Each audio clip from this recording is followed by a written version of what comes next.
I have made my decision. The winner of RuPaul's Drag Race is, And then Earthquake? Okay. what? It was an earthquake. Did you not feel that? No, just now. Are we good? It's still happening. It's done now. You felt it? Yeah, I was shaking. You didn't feel it, Dawn? We just had that moment together. We had a moment. oh, Jesus, gross.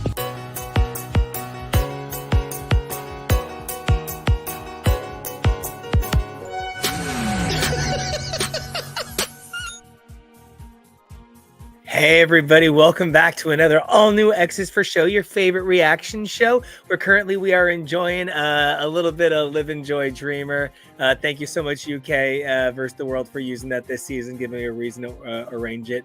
You can check the show out at X's for Show on all your socials. For me, you can catch me at Nico Action. That's that's NICOACTION. That's what I get for trying to fix my headphones. You guys ever been in an earthquake? Yes. A really tiny one. No to Jonah. I did wake up to the roof of my apartment being blown apart by a tornado in Philly once. Similar natural disaster. I'm TK. You can find me at TK Elemental. We're going clockwise. I'm Jonah. You can find me at places at Peak Jonah. And I'm your producer, Kevo, and you can find me at Kevo Really.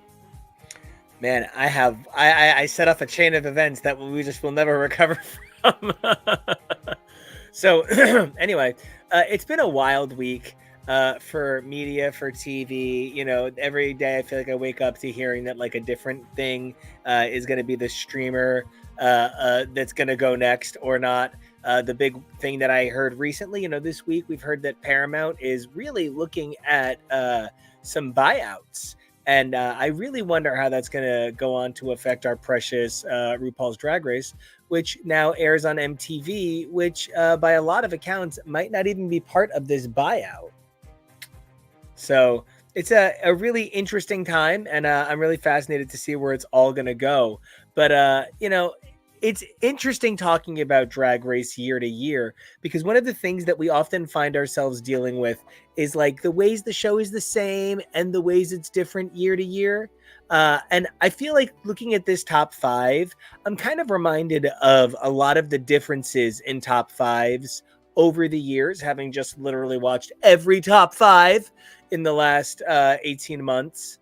And I just kind of wanted to take a minute, take a look at some of these amazing girls and take a look at their season 15 counterparts and kind of get a vibe on this season as we ramp up for the finale.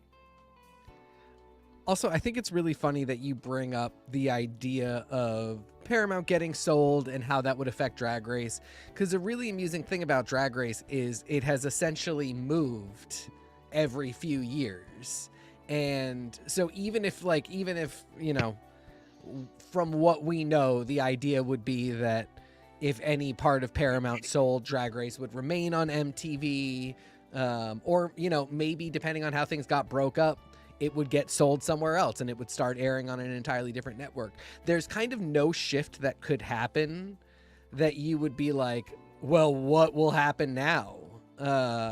Ever since, you know, really season 3, it's kind of felt like a foregone conclusion that until something really changes, either just like audiences get tired of drag and Drag Race, or, you know, RuPaul grandiosely announces that she's retiring, the show is retiring, they're retiring the format and doing something else, Drag Race will keep on regardless of if the network sells, if the network goes streaming only, if the network goes broadcast only. They'll be there no matter what, because it's a lucrative program that has its finances dialed in. So they know how to produce it and make money off of it. And so it transcends network. Exactly. And it's one of the things that I find so fascinating when I look at a feeling of inconsistency within the content of the show itself. Within the machine of the show, the consistency is like perfect.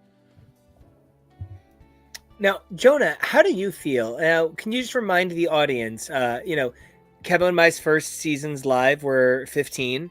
but we devoured nearly every minute before 16 started. TK, what was your first season? 6.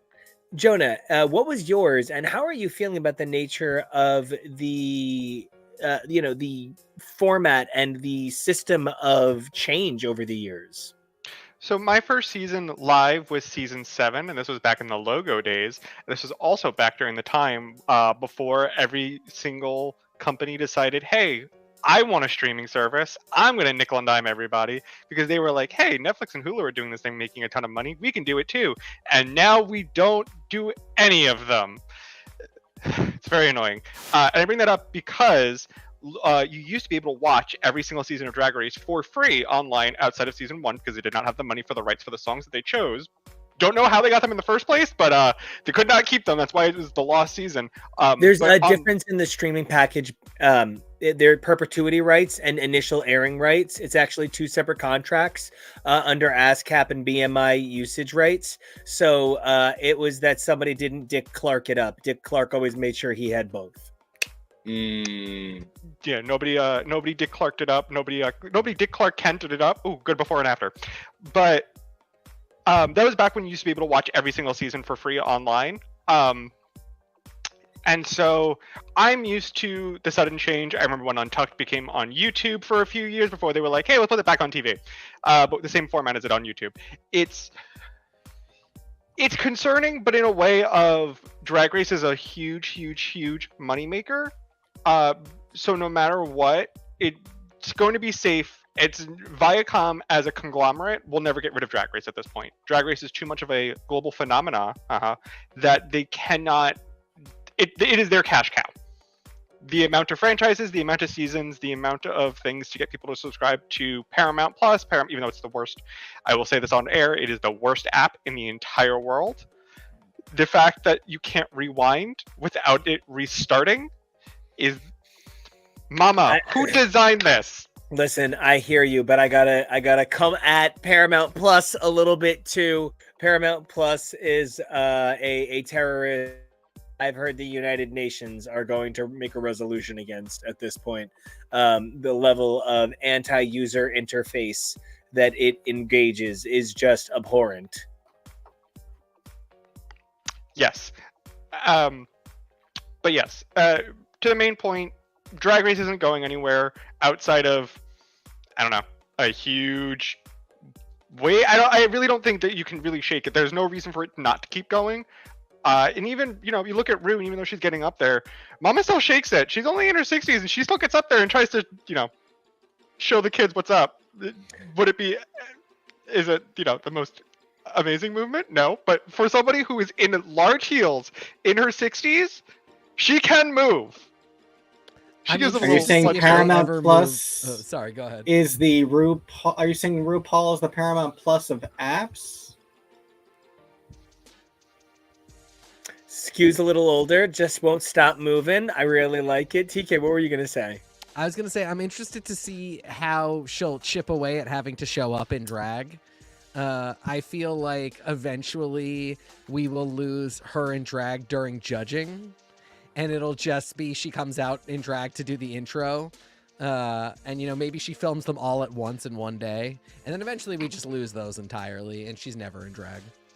I even wonder if that's part of why she is no longer doing Down Under, because it takes the burden of X number of in-drag filming days off of her schedule. 100%. And I wonder if between Down Under, even Down Under versus the World, I really think what we might see is that she'll be on every versus the World. She'll be on every All-Stars, but she doesn't like cheese, for anybody who's a Dream Date fan. Yikes. So or it'll be like Grey's Anatomy, where she just shows up to do the video stuff, and that's it. It's RuPaul's Drag Race. She does some intro stuff. She shows up on the screen to tell the queens what the challenge is, but she's not even there to judge. I could see her doing that. And one of the things that I really wonder about when I think about who RuPaul is she is a consummate professional, and the minute somebody calls her out on the idea that she's not doing enough drag, she's going to react like a professional, angrily and retaliatory, and she's going to wear a ton of drag. And I think that's going to do her brand really good. But I do think that she's going to transition out at some point. I think she's going to say at 20 years, why she's given all the opinions there are to give. You should keep watching, though, because Mama wants to keep making that money. And like, I do hear you, which, you know, that's even part of why I wanted to talk a little bit about 15 versus 16, you know, kind of like the quinceañera versus the sweet 16 of it all, right? I found myself while looking at 15 and 16 thinking about some of the dynamic that is legitimately not represented this season or perhaps even last season. And I just thought this would be a fun little short experiment in taking a look at what makes these seasons interesting and what gives them each their unique flavor, right? This season, our top 5 as of this week are Saphira, Nymphia, Plain Jane, Q, and Morphine. And last season, we had Sasha Colby, Anitra, Lux Noir London, Mistress Isabel Brooks, and Lucy LaDuca. And the eliminated queen for each person, it's actually really cute. What I love is that the eliminated queen in the 6th position, they're actually really kind of like really parallel queens in that they both represent their cultures. Selena Estides being a Latinx queen and Dawn representing of the Ferry. So I think it makes a lot of sense. But Dawn, I'm going to miss Dawn tragically. There wasn't a girl I wanted to lose this week. I'm going to miss Dawn tragically. So any jokes are just because I think she's a magical creature, not because I'm glad she's gone. But yeah, I don't think you can one for one this. But what do you guys think about the differences between 15 and 16? And, you know, pause vibes only. You know, all pause, no negs. You can maybe stealth in a little criticism. But this is horrible. I'm This is just awful. We're gonna get sanctioned. Oh God, fine. So you know, But her Saphira feels like- emails. Sorry. Saphira feels like the Sasha Colby, of course.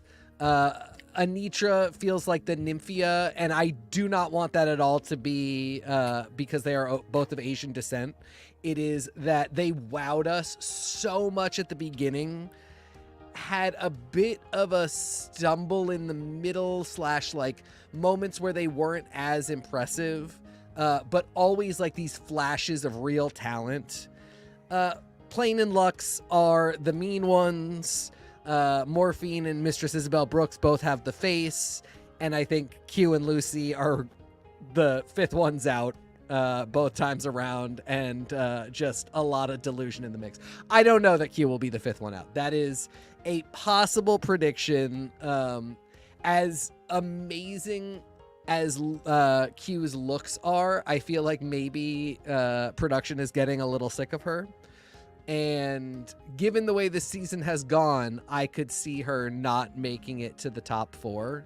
But I also think she and Lucy have a lot of parallels in that I think Q came much more equipped to play in terms of showing off the insane looks that she has. I think if Lucy had seen Q first, Lucy would have shown up with stuff like her finale cranium And like her zombie look, her current for every posts, runway. for sure. Yeah. I think Lucy. I've seen Lucy do so many cool, amazing looks. Not all of them were on our season of Drag Race, but to me, she and Q have that in common of like they are phenomenal at putting together a look to a prompt or a theme that really is true to them and makes them shine. I would also just want to ask you, do you agree that they both seem the most like animated characters a la Duckburg or Townsville? I think that's safe to say. I feel like they both feel like denizens of Duckburg in like a way that I feel like you can already see where Lucy is a duck person. And I think Q is letting out her inner duck person with that power performance. I think they are also hilariously simultaneously robbed all the time, and in no way should they keep talking about how they deserved wins. It's a little tough at times to manage that. Yeah. Okay, Jonah, how do you feel about this parallel that we are drawing? I mean, we're drawing it, inking it, and coloring it. How do you feel about the parallel between Lucy and Q? Whereas I, okay, Lucy, I think, started off with a bad rap. She had 1 week where she was like, damn, I thought I was going to win, and apparently that was her mortal sin and her legacy the entire time. Was there some delusion? Sure. Was it absolutely out of pocket, yet hysterical for her to say, I have the most challenge wins, including mini challenge wins? Yes. However, Lucy, at least to me, never came off, she came off a little bit more upset at herself as opposed for not pushing it to the end, as opposed to cinch the win, as opposed to Q. Whereas we kind of saw this week, while not willing to admit it on camera, Q was upset at the judges. And I think there's a difference of, I'm mad at myself. I think I should have won. Why didn't I push myself? Versus, no, I should have won. What are the judges seeing? And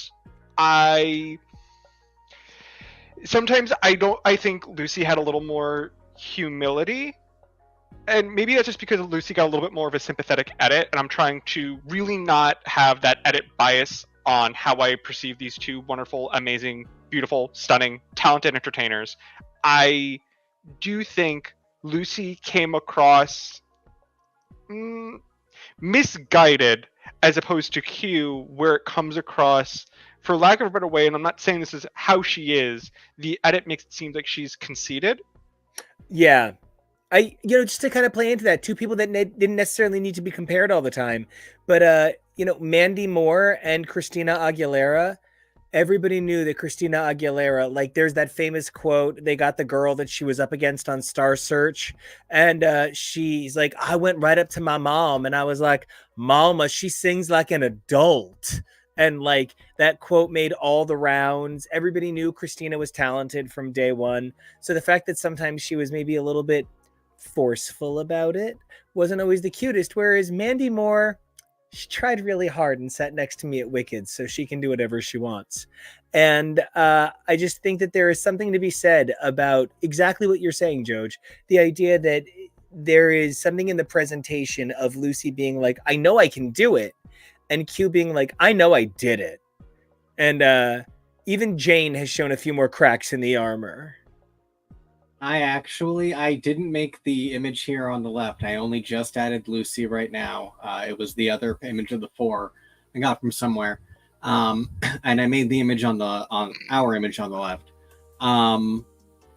But looking at this, I think I would only flip Nymphia and Plain Jane, and then I would say these two lineups are pretty comparable in terms of how I feel about talent, personality, artistry, all of those. I really feel like Morphine might, in this top 5, line up more with Lucy, where there's kind of a naivete there at times, and there's kind of a not realizing how you're coming across, but it's a lot more genuine. Whereas I think some of the attitude that we're seeing from Q really lines up a lot more with Mistress. A confidence belied by ability and experience. I get that. Yeah. I definitely get it. I think my only thing I have really appreciated about Morphine and Dawn is they have never really been like, I should have won and I'm annoyed, I'm being a brat. They've both really been like, right. I wanted to win. I thought this was my challenge. I want a win. But the two of them have been some of the most, given that they have been like edged this entire time. And, especially Dawn was in the top so much and never got a challenge win. And Morphine has not been in the top as much, but has also gotten close to a win. She lip synced for the win and did not win. The two of them have been very, very cool. Morphine was never has really never said I deserved the win, and this, poor Q will never live down saying it was undeserved. For Q? What's that? Nor should she. Fuck you.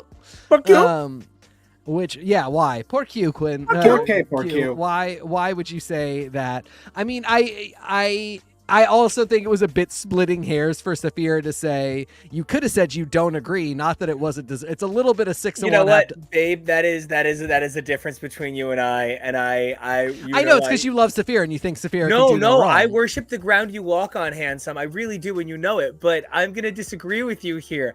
I was like, yes, that is a lesson a lot of people could stand to fucking learn. I don't disagree that it was it became like a thing rather than being like, you could have said it differently and then moving on. It was like they brought it up 2 or 3 more times. I agree with you. It was handled wrong. I still don't think it's wrong, but I felt it went from me being like, I don't agree that Q should have said that, to being like, now I kind of feel bad for her because she really just picked the wrong words and like doesn't quite know how to gracefully get off this like mechanical bull. Oh, wait, are we talking about how bad Scarlett was at the roast yet? Someone else go, please. I will say I think I agree with when Saphira said, you know, it's the one where I personally think I agree with the one word difference of just stating this is how I feel versus hurting someone's feelings. I think the phraseology of undeserved, it can be seen as an attack on Saphira's star quality. Like this is not to dog anybody. I think about a lot on season 10 when they were asked who should go home at that top 5, very apropos, and Asia said Miss Cracker should go home. She doesn't have star quality. She doesn't have not star quality. She doesn't have star power. And at the reunion, Miss Cracker just said, "Hey, that actually just really hurt." You got enough problems. That hurt. We're good. There's a difference of saying I think this person should just go home for whatever reason, but the line of I don't think this person has star quality, star power, that can, like, it feels like it can diminish a lot of what that person's already accomplished, especially throughout the competition. And Cracker, you know, outside of like 2 bad challenges that season, Cracker was consistently in the top. It was just one of those things where phraseology got the better of them. They talked about it. It's what that happened here. The last thing I want to talk about is the Saphira versus the Sasha Colby edit. Well, I want to. Oh yes, go. Is that part of this? I just wanted to make sure because Yes. I was also going to respond. Okay, good. Where I don't think anybody really doubted ever for 1 second that Sasha Colby was ever not going to be in contention for the crown due to her legacy, due to her talent, due to the effervescent ethereal goddess that she is. But Saphira, I think, had a little bit of a slower rise to where now, based off the edit, I'm like, Saphira, if Saphira makes it to the finale, she's in the top 2, and at this point it's hers to lose. It's nobody else's to win right now. It's literally hers to lose based off how everything is going, especially with the advent of this episode. But Saphira, I think, took a little time to come into her own in terms of the competition of showcasing the star quality, the star power, the amazingness that we know she is, because it felt like she started to fade a little bit due to everybody else just finding ways to shine just a little bit brighter. Kevin, what you got? Yeah, I'm going to jump back to the other part, though, because I feel like my reaction to when Q was saying the word undeserved, you know, when it's in the moment, it's one thing, you know, she was feeling emotional. We all get emotional when something like that happens. I get it. It's the fact that it persisted, that it was the next morning, that the attitude was still so sharp about it. And the thing that really struck me, and that I feel like I even almost felt Saphira also getting on guard about, with the language and the way she was presenting it, it almost felt like I was daring her to say, are you trying to accuse someone of cheating? Are you trying to say this is rigged? I got flashes of season 16 of Project Runway with, what's his name, who looks like the... Brandon. Yeah, no, the little queer who walked off the stage. Michael. Who looked like, what's his name from High School Musical? I was going to say Michael, I just wasn't sure. I thought like it was going to get that level because that's how severe Q was coming across to me. And that was where I'm not really sure what she was trying to communicate. I'm not sure what she was trying to imply or say. But that really is, to me, it felt like I was trying to say, are you actively trying to say this is rigged? Otherwise, what is this and where is this going? Nico. I actually want to tie together both of your points because I think there actually is a thread. Jojo, I really hear what you're saying about some of the expectation that as soon as Sasha Colby came in, everybody thought, oh well, Sasha Colby, that's a finalist, that's a finale girl, right? I almost called her a final girl and realized it's a very different kind of slasher and try to survive kind of situation. But I genuinely don't know that my precious Saphira really has the winner, the finalist from the start vibes, even though she did very well early on. And I mean, you know the franchise better than I do. I'm coming at this almost exclusively from like a Pop Idols kind of place.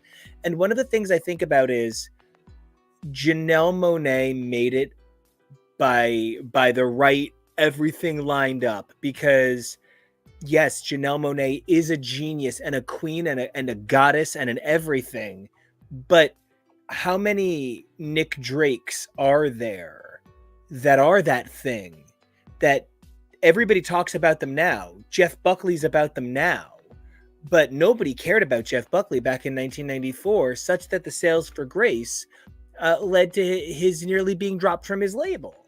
And I feel like there are ways in which Saphira could have been a Janelle Monáe or a Jeff Buckley, an unsung hero. How many seasons has she auditioned? 14, I think she 11. said. 11. Geez, wow, just insane. And I wonder sometimes about how somebody like a Q, who Q has, what's the knows how to laugh version of herself, Rachel Berry vibes. Like I was in school with a lot of Qs. Q and I had very rivalry relationships, you know. I root for her. I think she's great, but I wonder how much an honors salutatorian like Q maybe feels, where the hell is this Tina Turner making her come back with Simply the Best private dancer kind of 80s vibes coming from? I really wonder how much she feels like she's entitled to wins the way the world felt Sasha Colby was. Just from her life. Like, I mean that positively. Q has worked very hard and has clearly been celebrated in her career and deserves every wonderful thing she has. I wonder how much it's difficult for someone who has built that up to realize it's not a currency here in Drag Race at all times for every girl the way it was for a Sasha Colby. And you're also pointing to the fact that Saphira is such a surprise win in some ways that I think she might be reacting to that as well. TK, I think you had something? Yeah, it's an interesting thing to put forth because you might be right insofar as like her career for her, Q's career for herself might feel that way. But like the big difference is everybody else knew who Sasha Colby was. Like a lot of the audience knew who she was. And you know, she had a drag daughter that was on the show, if nothing else. But she was a well-known queen where like I've never met somebody who knew who Q was before Drag Race started, which isn't to say that she didn't have a huge following and a huge audience. You can see from the way she constructs garments that like a lot of people in her circle and people who might have seen her perform would be like, that is an amazing queen. And so you're exactly right. She really may have felt that way because her garment construction is so good. Truly. And she's never been so bad at anything that you would think like, well, there's just no way this girl. And once you get past that, you always kind of pity the queen who you're like, she's cool and everything, but she, you know, she has these problems that mean that there's just no way she's going to win. I don't want to hear Naomi sing. Yeah, I mean, there's a lot of queens where it's just like, for whatever, you know, they have a ton of great skills. And a lot of it is like Drag Race. At a certain point, she's one of my favorites. She is a champion. She is one of the greats of all time. I just feel like anybody can see Alyssa Edwards is not winning Drag Race. You know, that is not to say that Wanting to is. but wanting to is. It's not to say that she is just not absolutely amazing, that I'm not always dying to see her perform, but I think you really get to a point in All Stars as well where you're like, she's just not winning Drag Race specifically. 8 other different competitions, absolutely she could win. And Q does not give me the vibe at any point of she's just not going to win. Even the stuff she's bad at, some of it is like you've screwed yourself over in terms of perception when you said that you could sing. But if you hadn't said you could sing and had just been like, I'm gonna do my damnedest and I'm gonna give you a show, that performance would not have been bad. That would have not been disqualifyingly bad in any way. It just wasn't I can carry a tune. It was I can put on a show. And the fact that she smugly was like I can carry a tune made it seem kind of bad. So all of this, I think you might really be onto something. And I guess really the question now is, I think uniqueness, nerve, and talent, she and Morphine are kind of, one has a little bit more of some and one has a little bit more of the other. The big question is charisma. They're both going to have to prove next week. I think Morphine on charisma alone could go to the top 4, regardless of the fact that she has not had as many wins as Q. But I also think Q's incredible talent and the looks that she's put on the runway, if she can charm them out in this last episode, I can see why it would be her. I think we have to just, we'll be able to chart it by next episode. Oh yeah, we'll have to, because that's all we got left. Yeah, but I mean, if one of the lip syncs is a brand new RuPaul song called Thick Hot Miami, BBL Queen shakes it real hot in the lip sync, then I think we'll know. Yeah. That because it did occasionally feel like, and I made this joke. Oh no! As soon as they said what the song was, I was like, well, they wanted Morphine to stay. But here is something I do want to bring up. Nymphia can't really sing. Q sings like Barry Gibbs falsetto through a ghost face vocoder. And I mean that's silly because she's not a bad singer, but her tone in that power number is odd. And as a guy who can point to some odd tone in his own SoundCloud, girl, I've been there.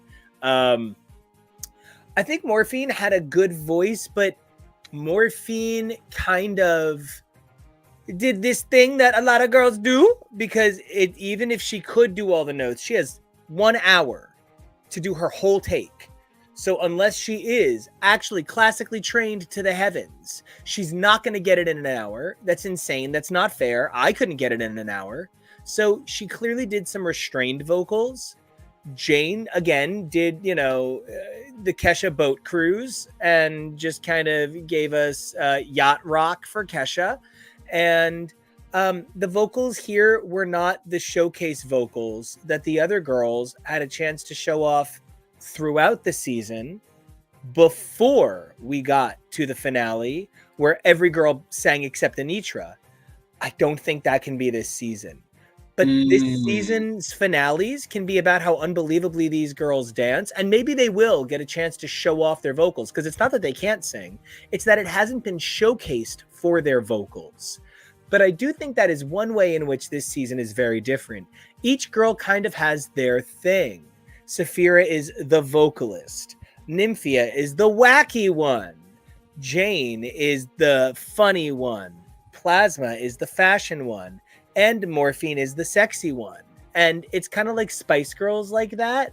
Not that they're not all sexy. Not that they're not all fashion. Not that they're not all singers. Not that they're all not kind of wacky. Not that they're all not funny. But they sort of fit roles where I think the season 15 girls represented a little bit more queens of all trades by their representation in the season, not by their talents, but by how the season cast them. Which is why when we got to the comedy challenge, they made it clear that Anitra and Sasha Colby gave a legendarily bad performance. Was that for Daytona Wind? No. was California sober. That Demi right. Holy Lovato. shit, right. That was so bad. Yeah. It was shameful. Yeah, that was real bad. I would do worse, so I'm not judging. I'm voicing an internet opinion, so it's Yeah, it'll worth happen. literally nothing. Anyway, I would love to get your guys' take on some of this stuff as we play out into the episode proper. I mean, I think you're cooking. You're on to a lot of stuff here. I am kind of taken by comparing the journey of Saphira and Sasha, because weirdly it felt more like Sasha maybe was not going to win at this point in season 15 than it feels like Saphira is just absolutely going to win. And at the same time, I still felt like Drag Race made some kind of sense as a competition during Sasha's season. So I was like, I could see Anitra winning because she's so talented and she has surprised us so many times. And if her finale look and lip sync and song is good, I think she could take it. Like, Sasha is amazing, but kind of a thing I've always said is sometimes when a queen gives the impression that she doesn't need Drag Race to be famous, that doesn't help. That sometimes means you maybe are not going to get it. And that's one of the reasons I think Alyssa never wins Drag Race, is I don't think she makes a compelling winner of the show. I think she seems like she has other stuff going on. And Sasha's vibe was Aiken over here. Sasha's vibe was always really like, I was bored and I didn't have anything to do for 6 weeks, so I just decided to do Drag Race. It seemed easy when Carrie did it, so I figured I'd come sweep it. And I thought that might kind of work to her disadvantage when it came to choose a winner. I also just felt like I understood everything about the judging, and it wasn't quite at a foregone conclusion. This season, I feel like 4 wins, historic 4 wins, Saphira being mother to this entire group, the group basically kind of saying like, well, you know, you're in charge, we're all just here. Like, even Jane doesn't fuck with Saphira. I feel like it would not make any sense for anybody else to win. And yet, I think because of how absolutely unhinged all of the judging, all of the expectations, everything about this season has been, I see a real chance that Saphira is not going to win. I agree. Yeah, I mean, it's so just weird chaos. to think about because she's just such a champion.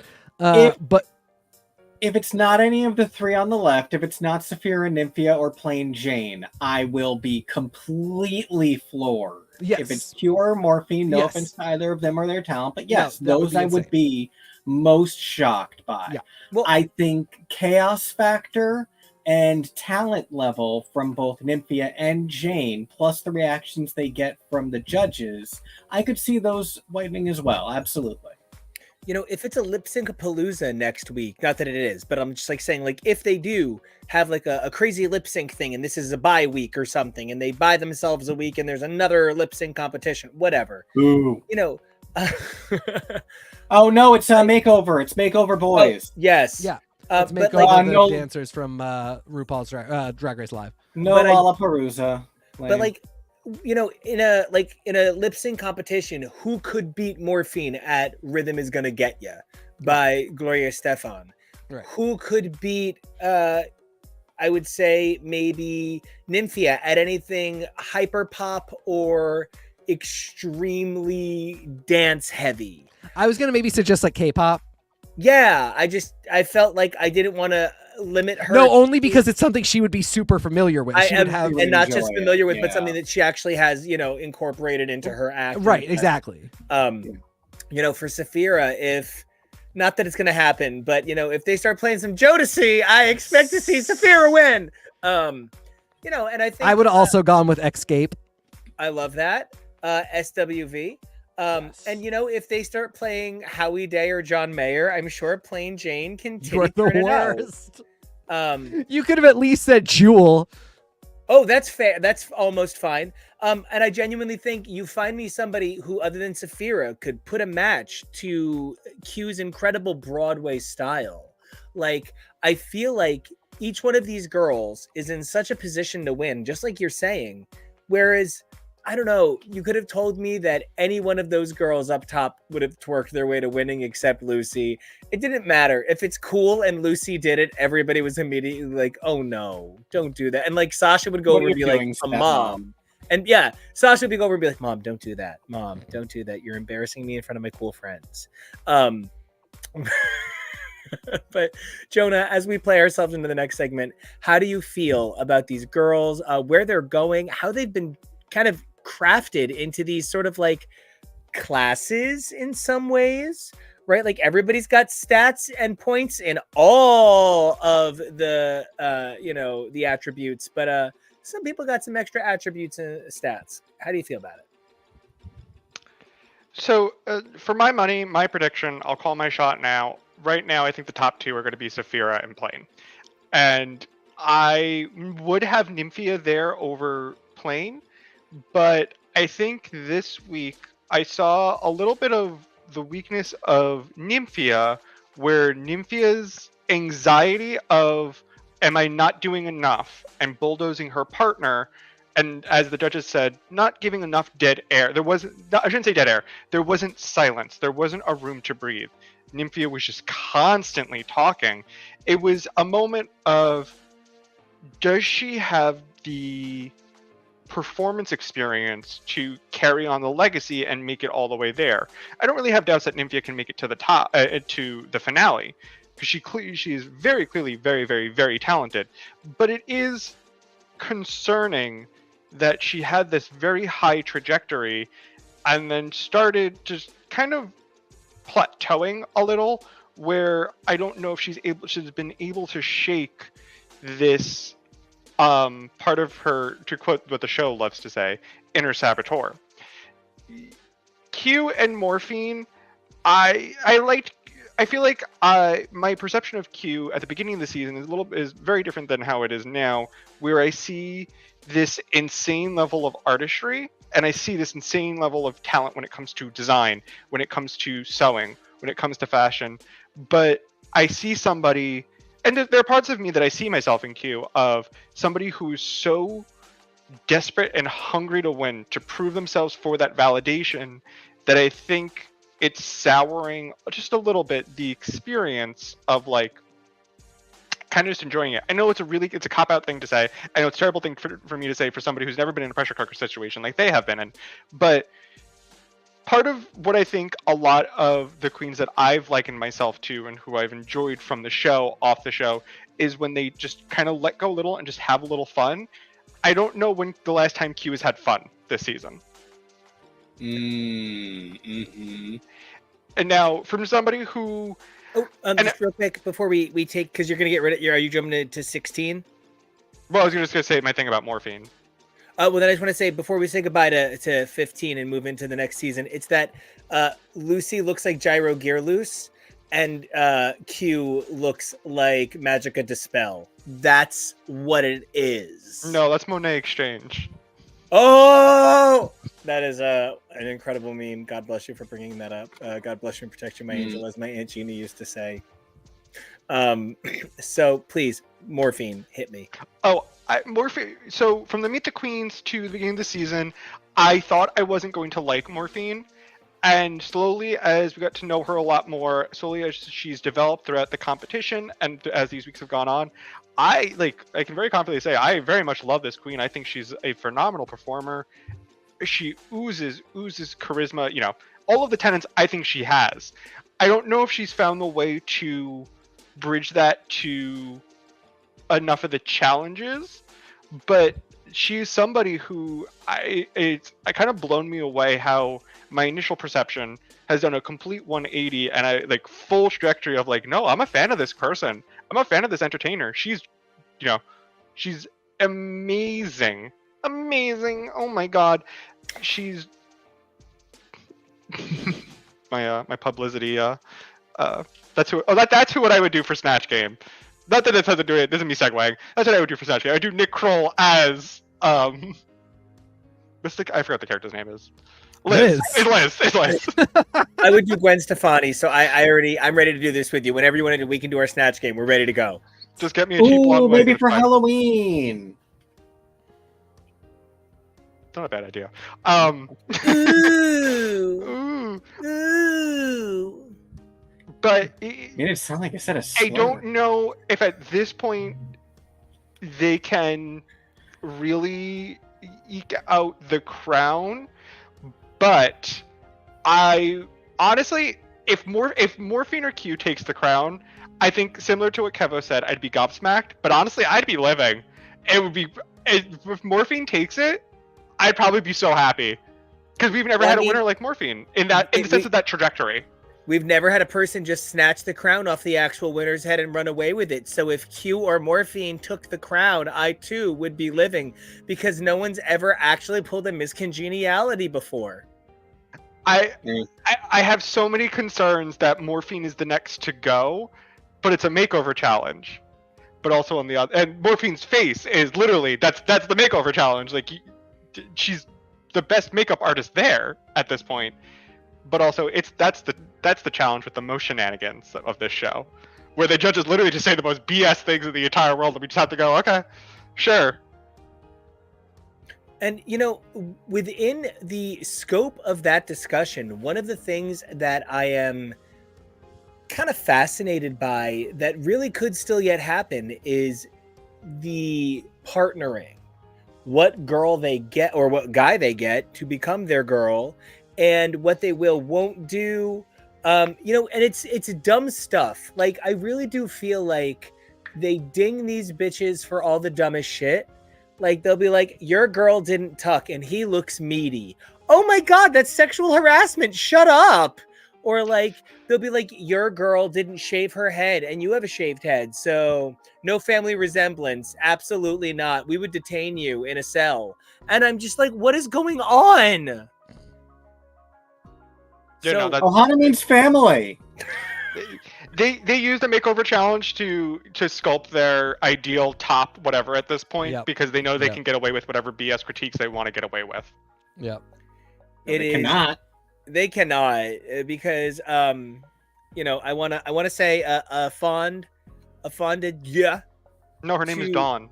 To Miss Dawn.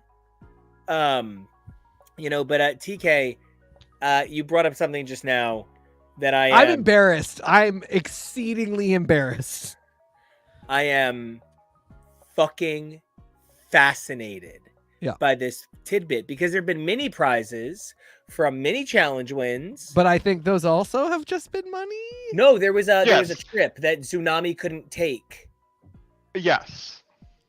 She So gave to Hershey. Yeah, so there's at least one trip. Yeah.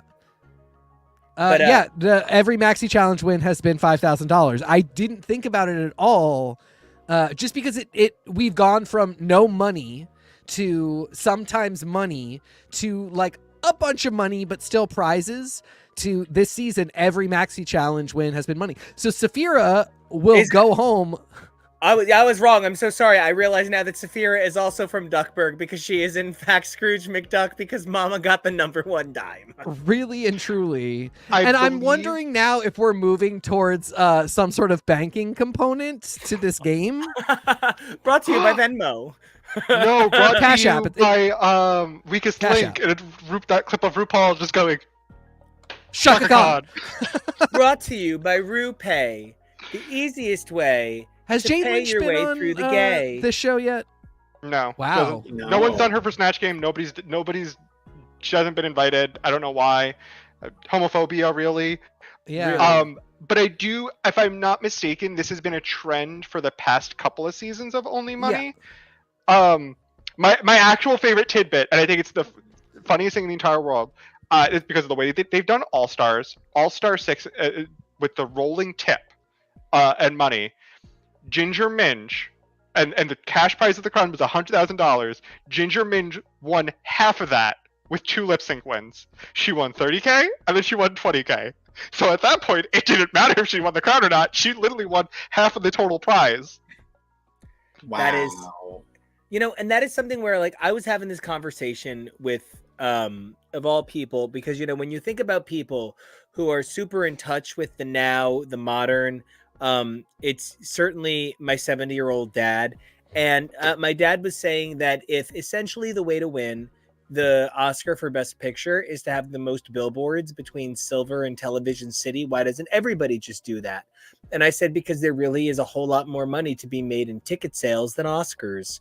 And look at Saphira's total. She's playing that Ginger Minge game.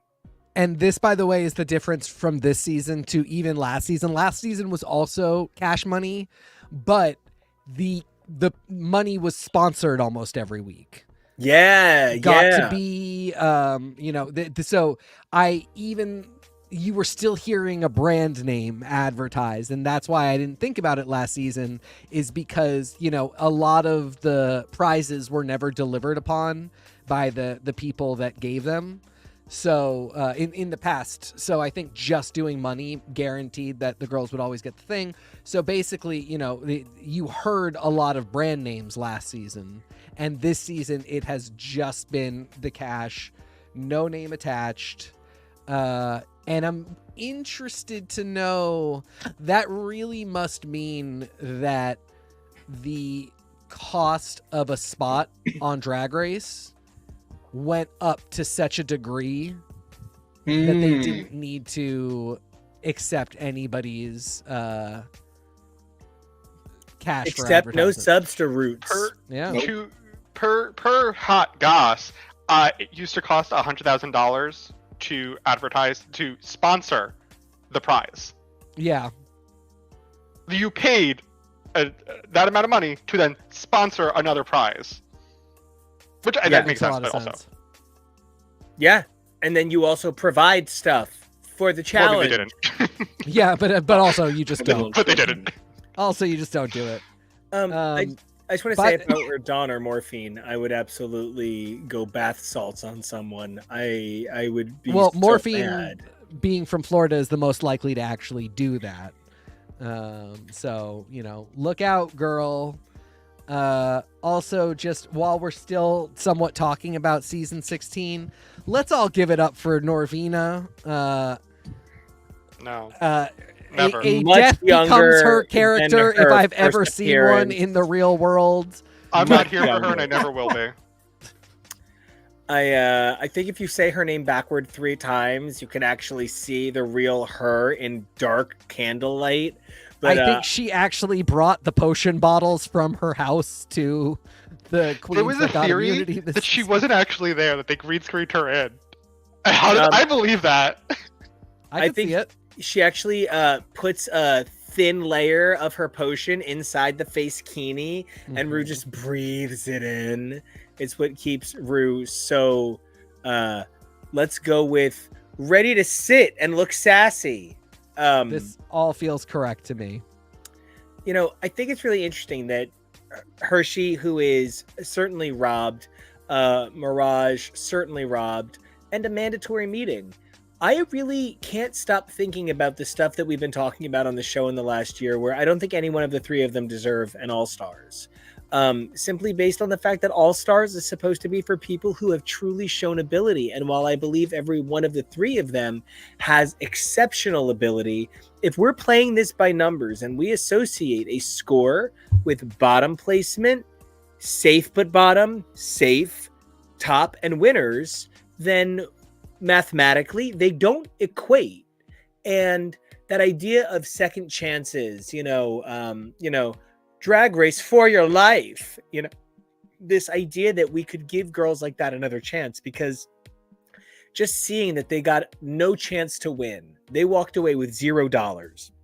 Look, I think that Saphira should walk out of here with everybody's money, period. But I don't think that would be particularly reasonable, because this is weeks of your life, even when it's not. You cancel all your bookings, period. The clubs don't keep them open for you. They book new girls, period. And so, I can't help but think this system really does make me long for something that would allow Amanda, Mirage, and Hershey to compete from home for just even $25,000. Just something that elevates their component of the game. I guess it'll be interesting to see how things like that YouTube one that Grand Slam. Oh, Monet Glam is Slam. funny. Monet is funny, the show. Yes. Glam Slam, something similar to that would be really interesting.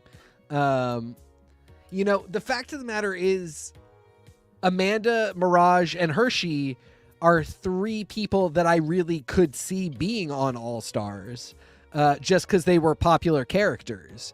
I agree with you insofar as if I were a producer at World of Wonder, I would create a separate product, and All Stars would be for people who, it would be for a Dawn, somebody who got really close, but Lucy, yeah. Selena. Yes. But it is often, Mirage had the most memeability early on, as did Amanda, and they have, if Jane doesn't win, doing an All-Stars with Amanda and Jane is printing money for them. Because the whole thing is just, are they going to fight or not? Okay, but that's if Jane doesn't decide to go full Lisa Left Eye Lopez. You know what I mean? I am just convinced that she's going to burn the fracking wells. I can understand that. But it really, it is always interesting. And again, when you're talking about like what's going to happen with Paramount, there is so much product to pull from this show. And I do always find it fascinating that they have chosen to expand the brand laterally to other nations, but never to do much, like the things I've always said that I wanted, entirely talent show based season, a second chances, just pageant. These are all things that I would think would do very well and would be really interesting, but I can also understand how they might kind of be brand dilution. You know what wouldn't be brand dilution for me? If they remade the floor, but with drag queens and they just lip synced each other. The floor in the Rob Lowe show that I like right now that Hulu ruined for me by airing out of order, and I never went back. Did that get a second season? Did it get a second season? Do we know? I don't know. I'll check it out. Kevo, you talk. No, like you gain ground for every lip sync that you win, and it's just 50 drag queens standing on a floor, all getting more and more annoyed as they wait for their name to be called. I think this is excellent television. I agree. Now, one thing though that I do want to talk about that we need to talk about is I fucking hated this challenge. I fucking hated it. And listen, I love home reno shows. Hot Older Boyfriend is literally home reno man. He just sort of comes in and like the force magics the house into a better situation and like finds places to put holes that doesn't put holes that are bad holes. I don't know how to work on a house. I just drill the things he tells me. I don't know what holes are. I'm just big, strong boyfriend. That's my job. But the challenge this week sucked. I thought this was so dumb. I liked it better when it was Trixie Motel. Is Rue that jealous? Is Rue that jealous of Trixie Bathroom? I was going to say I liked it better when it was Club 96. This is not a challenge they haven't done before. I agree, this is not my favorite, mostly because they kind of obfuscate what's actually going on. They really talk about how it's a design challenge, it's an interior design challenge, and ultimately, there's just really no way for the girls with the time allotted to actually showcase a significant amount of interior design knowledge and skill and get these produced in a way where what they need to be evaluated on is the look and feel of the place. So then it is an improv challenge, because then it's the show, the fake show that you're doing, and is the fake show good? Plus like 10%, how was the aesthetic of the idea that you had for the improv setup that you did? The problem is these always involve like a lot of Michelle and Carson in this case, participation. And in the last one, it was Michelle and Suzanne Barsh for the club's one back in All Stars. And it just, that is such a clear place where if Michelle and Carson aren't yes-anding you, that is just, that can often be because the producer said, like, what I would like is to see these people in the bottom. So when this person makes a joke, fuck it up. Like, don't throw it back. There's a lot of opportunity for manipulation in these types of challenges. I don't hate them. Because we've seen them before, it's like I kind of know where we're going with it, but I would have rather seen this in maybe groups of 3 earlier on in the season, and I just Dawn. This is the second time, and the second time in a row that Dawn has gotten kind of short shrift for not having a great situation to work in, and really doing, I thought, very well, given the fact that she wasn't actually the problem, and kind of getting dragged for it. I don't know. It was weird. I could never see another one of these and be perfectly happy. You know, and I think part of it that really gets me is that there is I want to say on the spot design element to it. Don't get me wrong. I do believe that this was going to be a design challenge, though bathrooms, I do believe that there is something to be mined from the concept of this was the discussion of making bathrooms feel welcoming and accessible in private spaces. And in a world where bathroom accessibility is a humongous problem for people who don't align with society's determined binary genders, it can be really complicated. And so to talk about bathroom usage and the celebration of making the bathroom a personal space that you can express yourself, that's really beautiful and really powerful. That said, I thought the rest of it was kind of shitty. And they also didn't do anything with that. It was the message of the idea that you would do a bathroom challenge, but like nothing, they never said to the girls, give us something that shows that you understand accessibility. Right. And I don't, none of the girls did it because they weren't asked to. But there was lip service paid to the idea that, like, we're doing this because trans people can't use the bathrooms they need to. I was a little disappointed that we didn't also get into disabled people often can't use the bathrooms that they need to. And, that was said by RuPaul kind of for, like, gay culture points. But then it was not a prompt for the people to be like, one of their bathrooms was hell. It was literally like, don't use this bathroom. In a cute way, it was very funny. I thought it was a really great aesthetic idea and everything, but nobody talked about accessibility at all because how could you?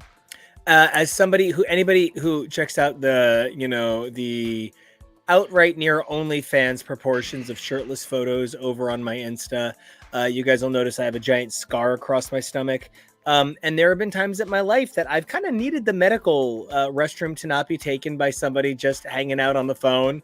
And, there are more concerns for restrooms. Like, mine is nothing compared to handicapped people who need the specific designated restroom for their ability to get in and feel safe and have privacy.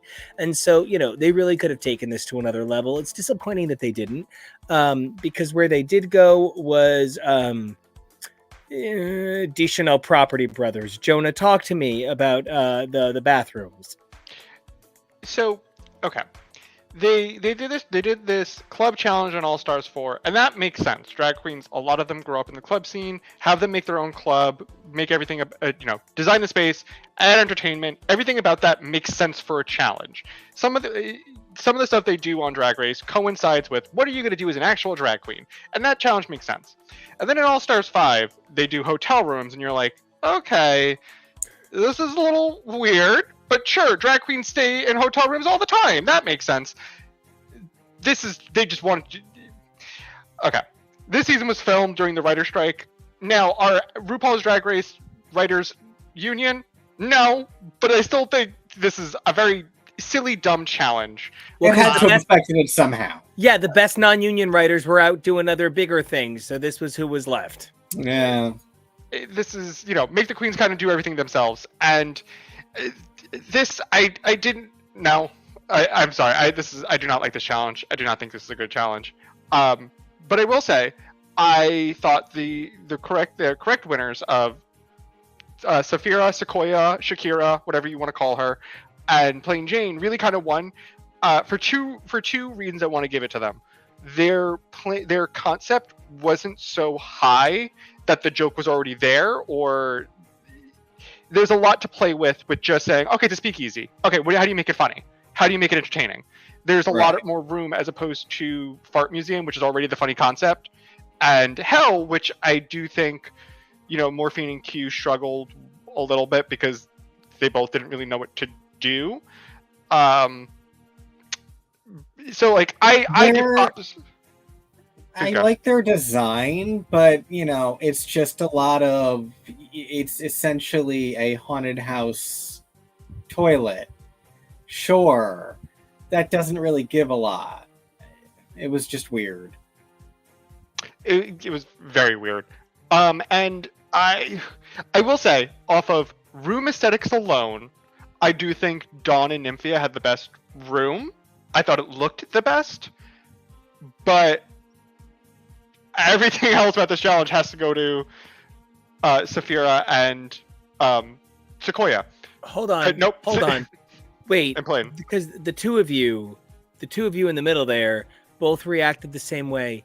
You guys think an especially light-colored bathroom is a good call for a gay person? No, they just had the most cohesive aesthetic. But again, like my thing is like I don't really even buy everybody's contributions to the aesthetics because it's too much to do. Please continue your smear campaign. No, I mean, Nah. it's just this is.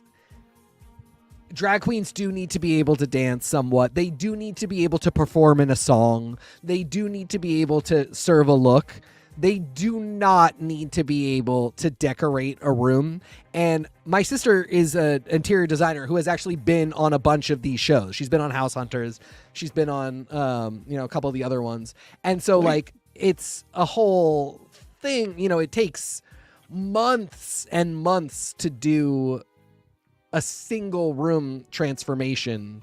This just, even if you take all the factors into consideration, I think a lot of this was like, our idea is, hell, and here's like do flames, and then production, PAs and like interns have to get in there and actually do a lot of this because it's just not feasible for the girls to do it themselves. So again, it just is really an improv challenge. And like even things, why were they German?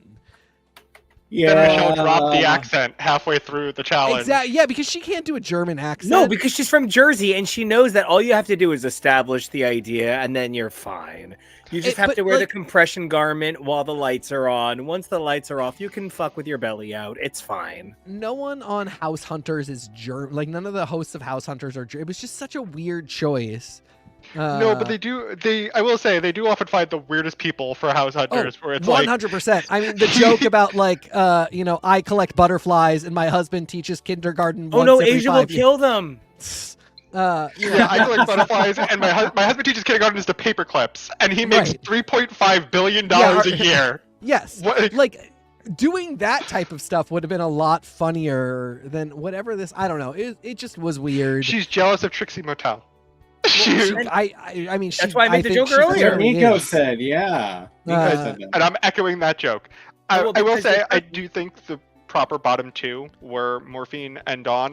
There were multiple times where I saw Dawn trying to break in, and I think Dawn as a person is a lot more considerate and aware of her own, inner workings. That's not the kind of person she is. She's kind of cut somebody off to talk about something or to get in. But I will say, the N and charisma, uniqueness, nerve, and talent. You have to have a little bit of nerve. You have to have a little bit of kind of conviction of just, no, I got to get in. I have to. Like Hannah Montana.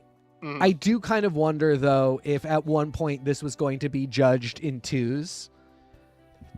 And because of how Morphine and Q did and where they want Q, they did. Because I think it should have been Morphine and Q. And Yes, but that's not what the judges said. yeah, I mean, I think that Q was the worst. I thought the team was the worst, and I thought Q was worse than Dawn, all things considered. And it just felt like they did not want the image of Q lip syncing against Morphine, because I don't know what song you pick to guarantee that Q has a bit of a leg up. Okay, we were talking about this yesterday. I can name songs that I think Dawn would have smoked. Dog days are over, and that's it. I'm barely No. kidding. I think the problem is Morphine would do tricks. Do you guys? I mean, I'm asking. Like, seriously. No, I mean, I told you yesterday, like any Caroline Polachek song, anything from Chromatica. If they did we are the earth intruders. Yes, We are there are Bjork songs galore. Well, Yeah. but let me ask you a question, because this came up recently, and it's made me really think about myself and the way people behave about things they are experts on, and the way people behave about things they're novices on. Do you guys not think that the judges often say, wow, I didn't expect tricks to work for this song, but you worked it hard. You made it land. I loved that. Shantae, you stay. And like, do you guys not think that Morphine could sexyify just about anything? But Do I think it's physically possible? Absolutely, of course, 100%. But like, again, Caroline Polachek, So Hot You're Hurting My Feelings.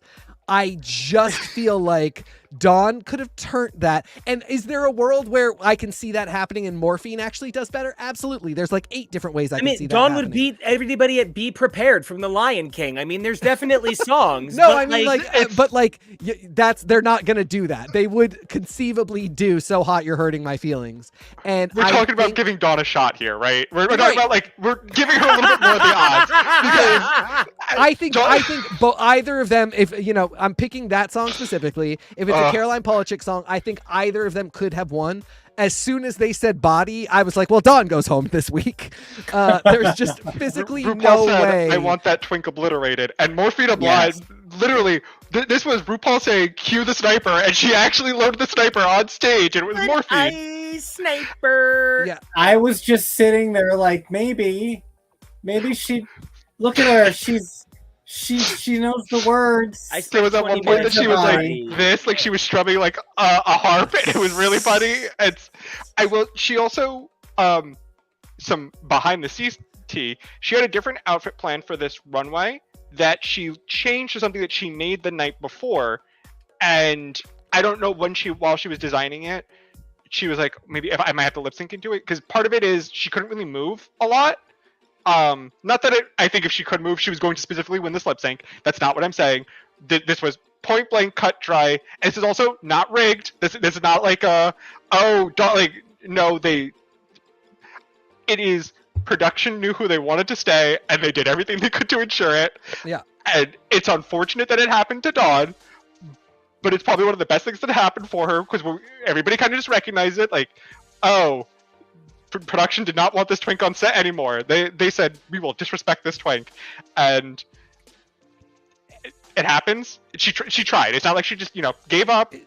No. She also, I mean, like, compared to some of her contemporaries, like, she and Amanda are together constantly now. They're touring together. They're, like, going through Australia together. Amanda got no time on this show and got to show so little of what she had.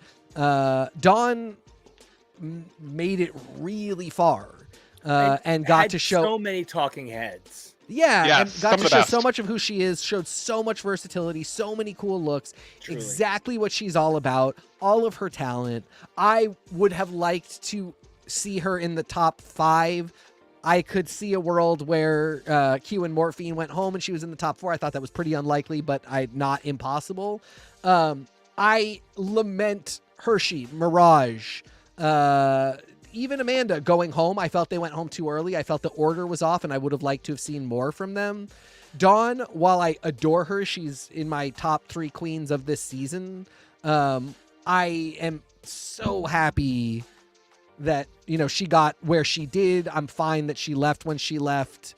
I do think that song is so geared toward Morphine. It's hilarious. And yeah, like a place you and I disagree is I do think there are a bunch of songs that are very Dawn songs. But I could even see Morphine winning on a lot of those Dawn songs. I can never see Dawn winning in Body. I don't care what the outfit was. It would have to be another body that she either takes on or removes as the song goes. And It's a otherwise, dead body. it's yeah, exactly. She pulls out a body. She literally manipulates the other girls on stage. She brings back Maya and has her do the lip sync of Body. Yes, yeah. You go to feudal rules for Drag Race, and you are allowed to select a champion to fight in your honor, and that's who she chooses, and then Maya wins. That feels definitely possible, but winning against Morphine, just straight up trying to lip sync to this song, was never in the cards. No. I was going to ask if we could talk about two of the. Get rid of the two. Who cares about the challenge? Congratulations to the winners. Good for them. I'll save my stuff for Dawn before we move on to our next show. Can we talk about probably the two most differently entertaining things to happen this episode between Plane drawing on Dawn and just Nymphia's swiping on their wall. where Plane was like, I don't do physical labor. How do I shake things up? How do I make this about me? And literally had a little people. Wait, this was so wildly entertaining and so fun. This was kudos to you, Mama, for spilling. I loved all of this. But I also really loved that Plane just kind of had a week where she was so in her head that she had a weak week. Yeah, vulnerable week. Where she was just really her inner demons kind of just got the best of her in this moment, and two of the people that she's very, very close with who kind of just took care of her in this moment and were like, no, it's okay. And the entire situation was really beautiful. Remember when you all yelled at me because I wasn't moved by it? Remember when the entire group chat yelled at me for not being moved by this? It's not quite the I truth, remember. Pepperidge Farm remembers. Yep. I just want to You say that I remember think, wrong. I have receipts. Everybody has that moment. We have that crack. We have that moment where we let it out. And I think Jane tried to make it a bit, and good for her. She has every right because, you use every tool afforded to you. You use every weapon in your arsenal. She had to cry. She didn't have the ability to bottle it up. Did she make sure to cry at the right time and not in her bedroom with the pillow over her face so nobody could see it? Yeah. Is there anything wrong with that? No. Sometimes you just say yes to the date because you want a free dinner. And sometimes you time the tears because you want the check.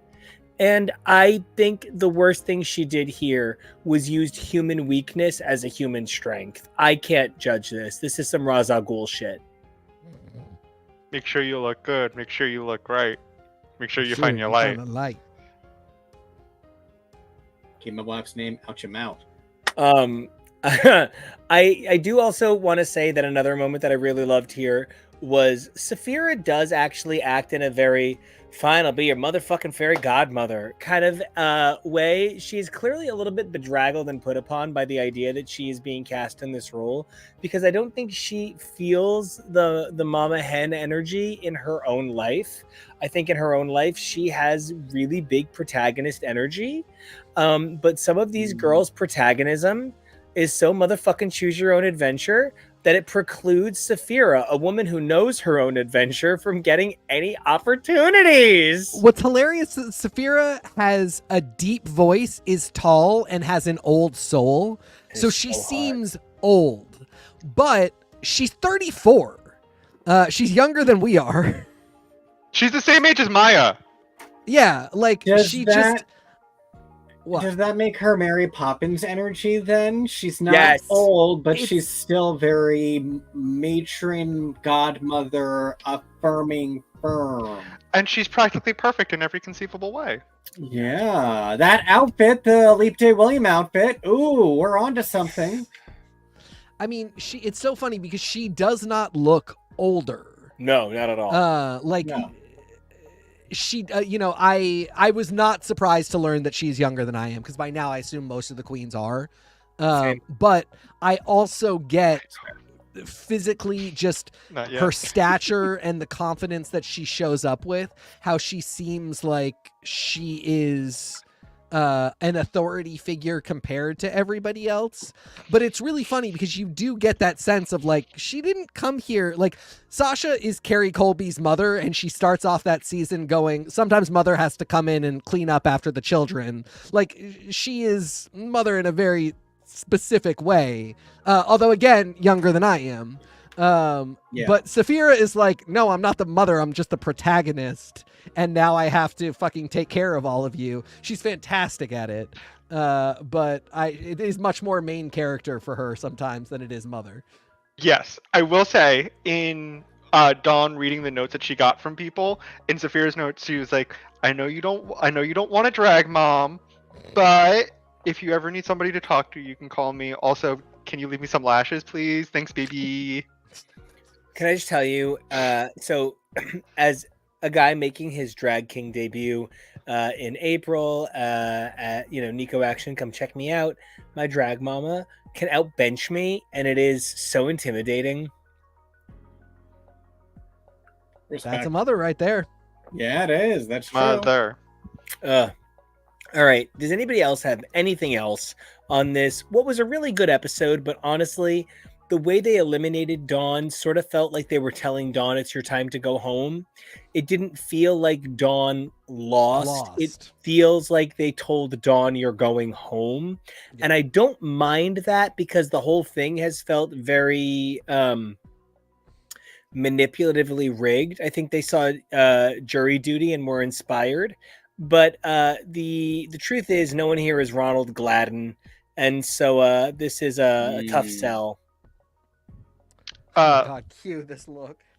Yeah, last few things. One, this was probably my least favorite Q look, but still, like the bar. It's similar to what we said about playing in the power challenge, where like if this is her worst is a lot better than other people's like best. Yeah, your best of looks like my worst.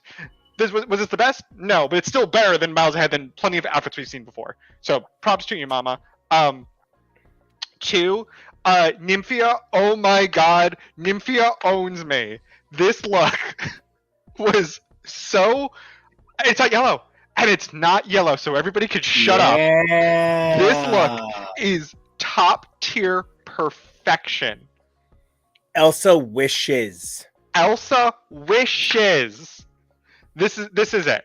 Like, if she had the energy of this runway throughout the entire season, I would have never questioned she would be giving people a run for the... Like, it would be her crown. Like... This is beautiful. I like went to go chef's kiss. This is just everything. Last point. If it somehow ever makes it to Dawn, hi Dawn. I love you. You're my favorite. I resonate with you. Bye. I resonate with you. One engineer to another. You're kind of the best for I can't wait to support you in everything you do as an artist. And I'm looking forward because she just announced she has like a book coming out that has like everything that I bought it. It has like all her looks. Nearby us, so come hang out. Yeah. Big fans. I'm a big supporter of anybody who was likely conceived to the Mummers Dance by Lorena McKennitt. So I think this is absolutely incredible. Thank you so much. I'm gonna miss Thessaly. I mean, Dawn. Yeah. That's the bit. That's the whole joke. She is literally a Neil Gaiman character. Coraline was like, yeah, that bitch is scary. I love Dawn. I think she's great. TK, what you got to play us into our next seggy? Yeah, I love Dawn. She was really one of my favorites. She's the child I never had. That's my cousin.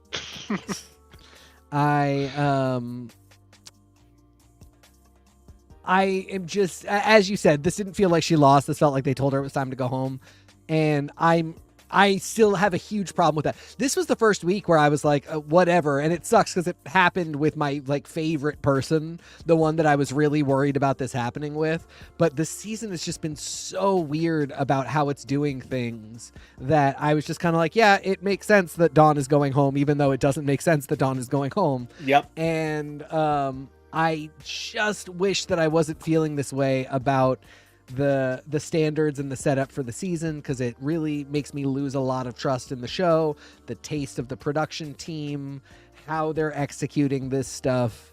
And again, like, I cannot math out a way that Saphira doesn't win, and yet I feel so much less confident, and I think she deserves it. I can't math it out, and I think she's the right person to win. It just feels like we're going there. But I feel so much less certain that she is going to win than I felt like Sasha was going to win, even though I still felt like Anitra was a big threat at this time. And that's just a weird way to be going into the very end of the season. My last note, since it'll probably be our last note on this, is I also wanted to say, because it caught the corner of my eye before we move on, if you're going to have this big dramatic villainy moment, don't look like a big dramatic-y villain like your Queen Arachnia from the Captain Laserboy serials. You look like a Liz Taylor character in this. I also would have accepted the female Martian from Mars Attacks. Oh, yeah. Her, the Veronica to her Betty. You know, Yeah. and I just want to say, as somebody who also was in all the same arts programs, Q, I see what you're doing. Look at the geometric pattern on the outfit, and then the circle on your forehead, the rectangles on your ears. Mama, I get it. You know you're brilliant. Nobody's paying attention. And so we are all doing so at home, but on the runway, they're not. And they're the ones judging you. So you have to decide, do you want to be right or do you want to be liked? And you can be right as much as you want, and the rest of us at home are going to tell you how right you are. But mama, if you want them to like you, you got to go for big and flashy. Do you know who went for big and flashy this week? Hanaconda, Tia Coffee. Do you know who went for passably fine and I just want to fuck him to little pieces? Marina and Le Grand Dame. Do you know who was literally, I mean, like, I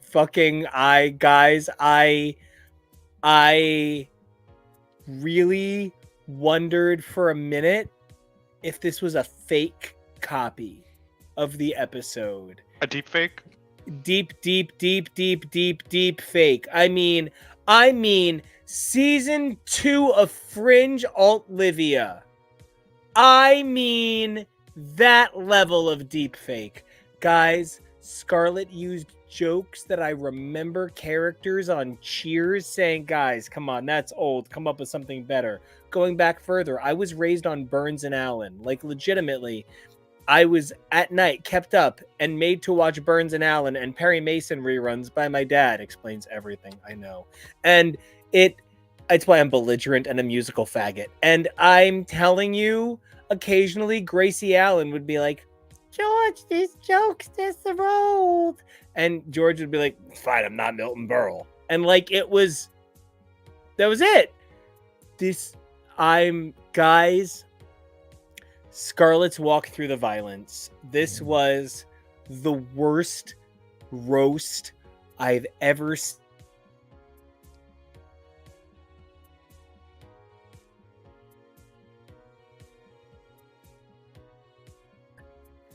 I've seen a Kenny Rogers Roasters explode from a distance. I've never seen any of these things.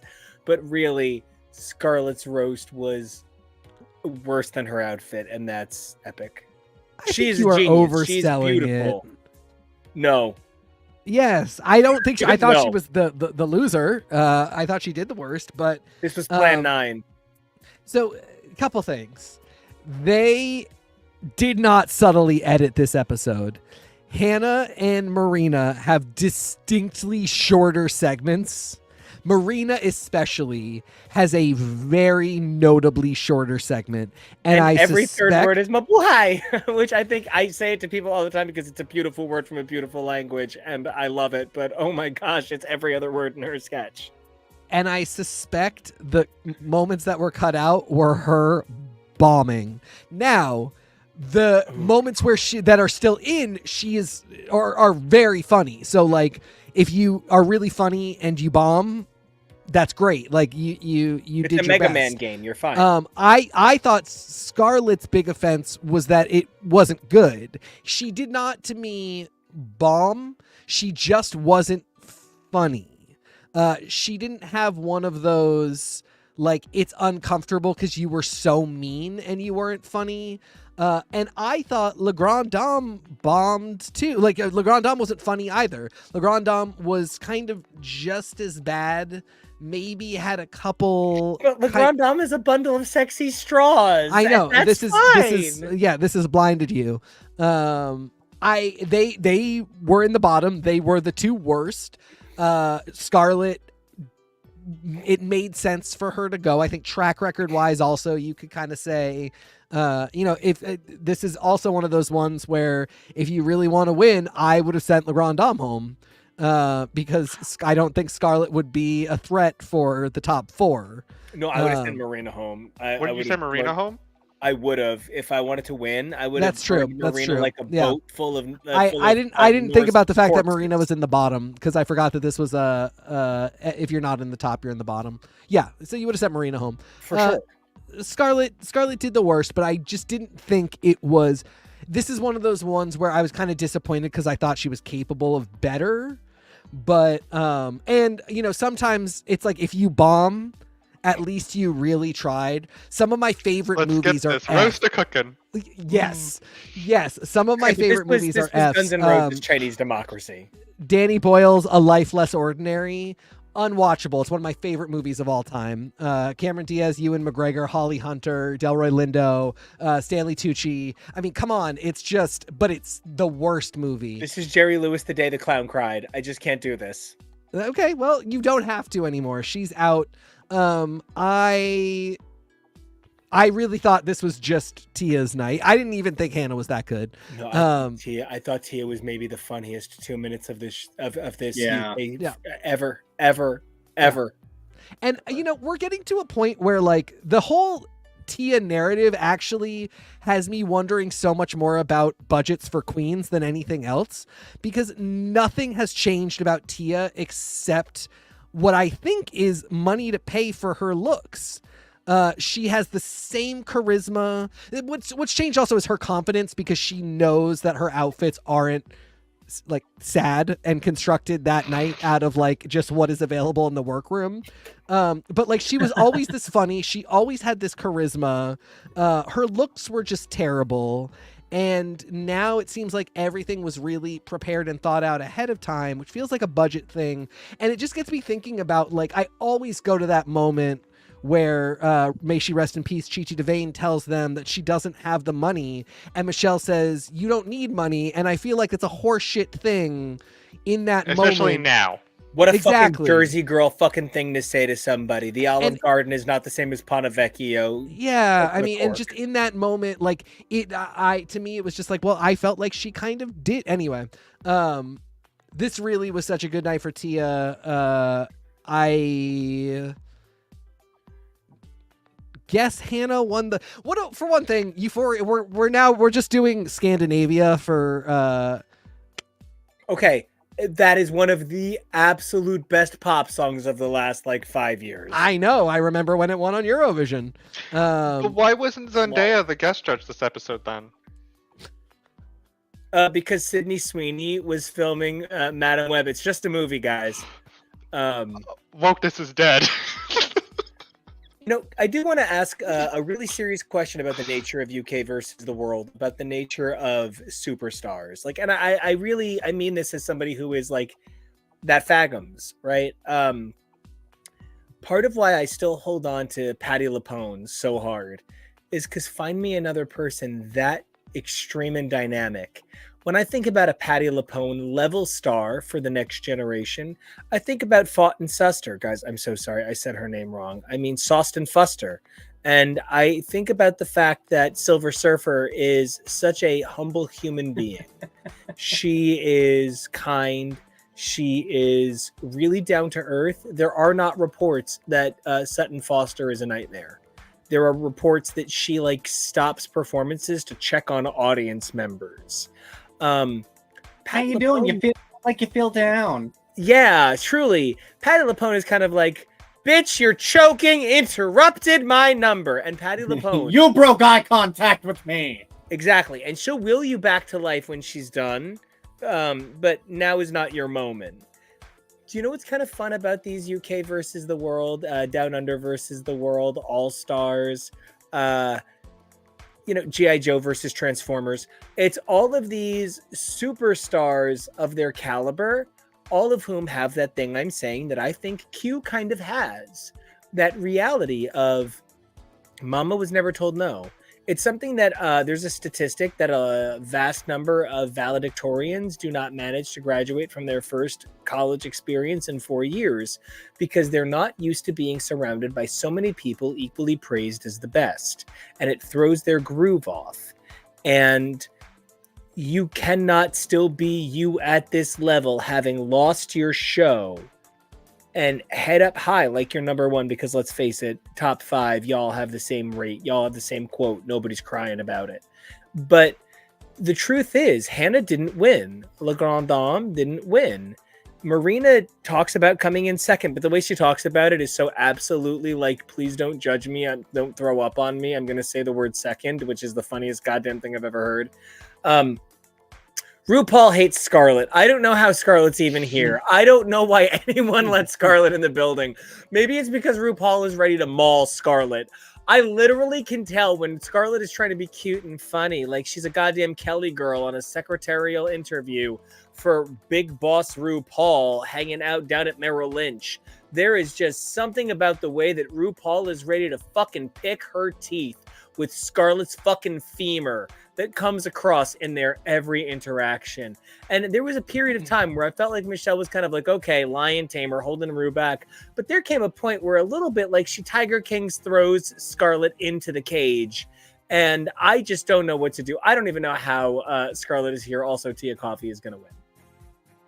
I think Marina might win still, but yes. Sorry, I mean anybody could win, but I really want to see Marina win. No, I mean it's Marina or Tia. It is very clearly Marina or Tia. No, Hannah. It's not Hannah. I think it could be any of the 4. I think this is a very strong top 4. I wish it could be Le Grand Dame, but it's I think it could be Le Grand Dame. It's like saying The Little Prince could hold up against The Great Gatsby for best novel of the last 200 years. Oh no, that's a terrible example because The Little Prince is the better novel. It would actually win. I agree. 100%. Okay, but does The Little Prince have like little subtleties to homosexuality and being in love with someone? I don't think so. No, fuck that Fox. It's the first book that made me feel like a magical boy. Hi. Me too. No, I like it. Yeah. I had it in English and French. Go. Oh, this week was very fascinating. It was probably not the best roast. I want to give credit, and not that it's an excuse, but we have 2 queens who are ESL, and they talked about it a little bit, but and I harken back to our way back when with our interview with Zach Davidson and talking about him translating Japanese, and comedy is one of the hardest things to translate across any language ever, because comedy doesn't work. Art comedy for us might not work in other cultures and other languages. It's not the same. And asking them to do something like roasting, which is, I think, probably one of the hardest forms of comedy to do. I don't think stand-up is, I don't think stand-up is easy. I don't think improv is easy. But there are ways to make it easier for yourself. There are things you can do. Roasting is a very specific art form, and it's it's already very difficult.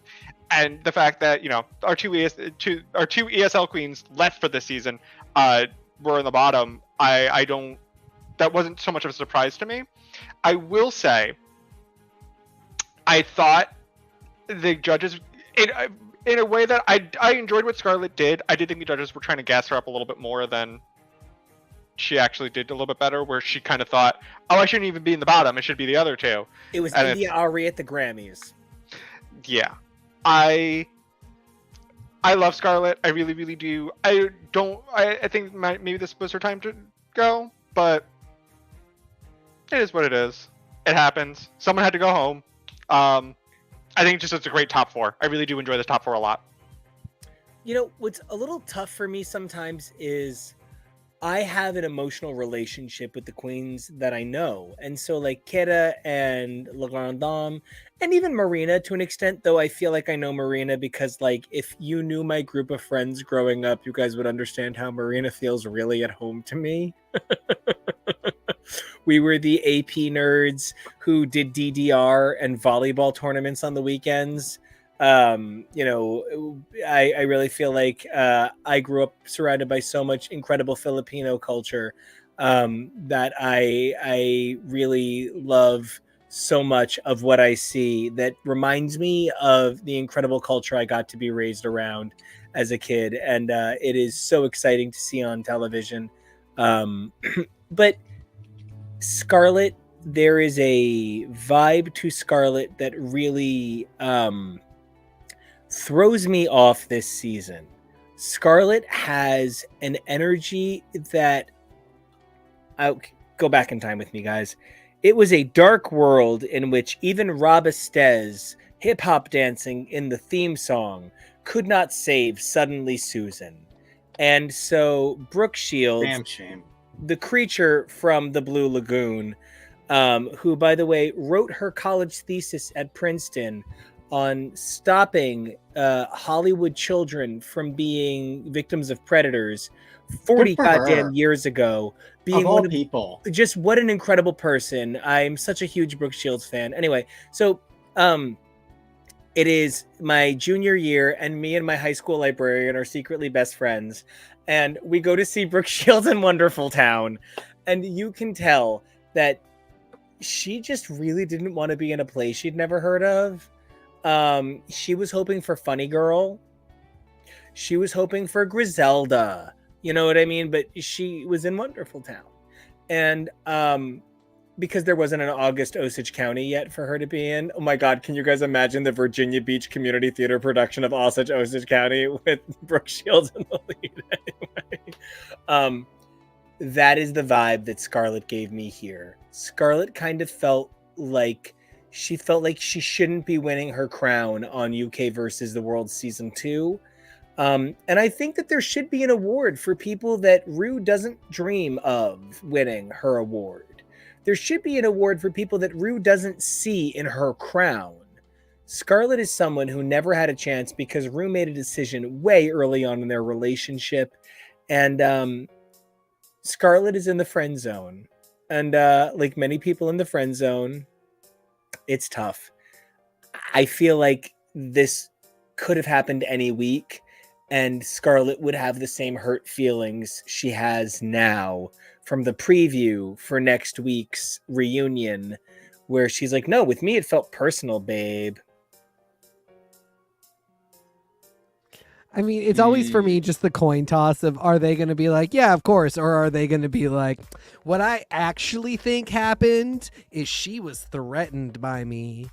And at this point, I don't really care. I think walking away with that it happens attitude is kind of better for you as a person, unless you can do something really funny and good and Valentina-esque with your delusional, I was clearly just too big competition. I was obviously going to win. If you can figure that out, brand yourself, baby. Do it. What? Yeah, yes, such a good one. But like too funny. Like I would have committed to that bit all the way. I don't know, man. I love her. I think she's great. She's another one. Happily go see her show. Would root for her all day long. 1,000,000%. I did not think she was going to win when she walked into the workroom or onto the main stage because they didn't do workrooms. But to be fair, I for sure thought Mayhem would end up in the top 4. So, you know, been a bit. Oh, wait. What? Fuck. I was I gonna. I made myself Love laugh. yourself. Oh God, mayhem. Rest in peace, May May. sweetheart. We love you. We really God do. bless. Really, well, I was rooting for us, but I'm like not sad to see Scarlett go. I love her. I root for her, but like, I think we're where we are supposed to be, and that's fine. That's okay. I really do think it is between Marina and Tia. Even though I think Le Grand Dame in some ways is like, she's on that list with Aquaria, Miss Fame, Violet, like 2 or 3 other queens only, where it's like the fashion is so good. It transcends, like, I don't think she should wait. She's another one of those, like, the career is so good outside of Drag Race. I'm like, just get her to Fashion Week. It no longer matters what she's doing in this franchise. It did not matter what any other girl did in 1988. Vanessa Williams was going to win on that performance of Happy Days is Here Again. It was just going to happen. So, I don't think she's going to win, and I think this is why she has something else going on. I think after that, Hannah, who is very funny and great, is not at the level of Marina or Tia, so then it's Marina or Tia. That's my calculus. Increasingly, I'm realizing I know nothing about what's going on here. So when Hannah takes home the crown, I will just say I'm clearly an idiot. Nope, Le Grand Dame's taking it. I don't think she- I love her. I think it's going to go to Marina. I love her and her third leg. Especially, and this is a production choice, and especially because we did get a UK winner last UK versus the World, they might feel a little comfortable doing a World winner for this season. That's not to say that they won't. It won't. Yeah. Sorry, Queen flopping. I think that it's safe to say that they might feel comfortable with it. Doesn't mean that Tia doesn't have a shot. Doesn't mean that Tia can't win. But I do think what was very fascinating, talking about the Versus the World series, UK versus Canada, where Canada, the first winner, was an American drag queen. And you kind of have to think about, okay, is she a Canadian winner or is she a US winner? She's based in the US, but she won a Canadian show. Well, It is Brooke didn't win in the US, so... No, Brooke didn't win anything except for Continental. She probably has other titles too. That's not the love you, Brooke. You have plenty of other things. You're way better than me. But you're better than me. No, but I do think that had Blue Hydrangea not won last season, they might have been a little more reserved about having a UK winner this season. But I do think there's a very, very good shot that Marina takes this. Calling the shot, I do think it's going to be Marina. I do want it to be Marina as well, but what I would really love, honestly, is I would love a double crowning. We've had the one double crowning with not a lot of dental Trinity. work if you think about it. Yeah, Trinity and Monet. It's that Marina and Tia are completely unrelated queens. You can't crown Hannah and Tia. They're literally like vaguely the same thing to their audiences in terms of like the style of humor for the types of ladies they are. It could go to a split vote any which way, but I really think a shared win between Marina and Tia is the right idea. And it would even maybe play into if Ru was like, this inspires me to launch a new competition, Drag Olympics, and get this idea of multiple queens from multiple franchises, because the problem is Ru has now had Evie's win. Ru has now had Sasha Colby's win. Ru has made so many girls a Ru winner that I want to see a pretty girl who is that pretty fashion queen win like Marina. But I also want to see the funny, pretty girl who's had her time to grow like Tia win. It's complicated because when winners were one mold only, maybe two, it didn't feel quite so competitive.